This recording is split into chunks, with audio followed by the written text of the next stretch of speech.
This is the craziest God story I've ever heard in my entire life. This will literally give you chills. I'm not kidding. Stay till the end because this will blow your mind. So do y'all know who Billy Graham is?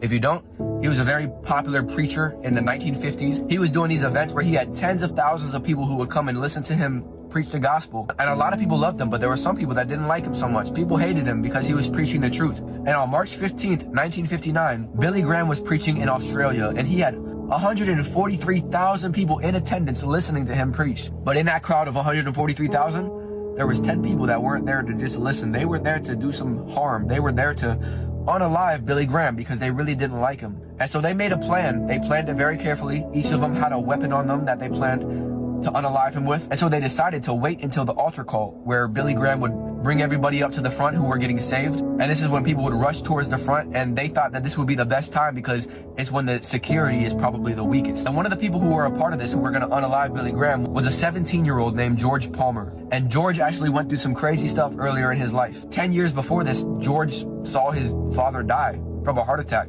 And right after that, George went into a field and screamed at God, saying, "I hate you, God." And that sent him on a downward spiral until this point where he's 17 years old and he's about to make a very bad decision. And now he's sitting in this stadium waiting for the right moment to unalive Billy Graham. But Billy Graham began preaching on forgiveness, on sin, on repentance, about a God who loves even those that hate him.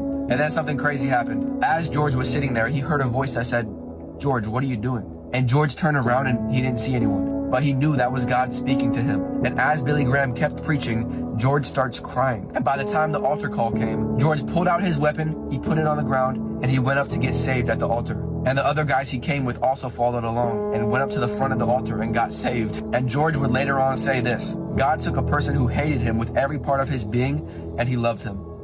That's the gospel, y'all. That's how the gospel works, man. There's nobody too far that Jesus can't reach. There's nobody too broken that he can't fix. There's nobody too hurt that he can't heal. There's nobody too lost that he can't find. There's nobody too far that he can't reach. There's nobody too dirty that he can't clean. There's nobody too guilty that he can't forgive. And there's nobody too sinful that he can't save. I don't know who you are, but I know that Jesus can save you all, and I'm a witness. There's nothing you'll find greater than his forgiveness.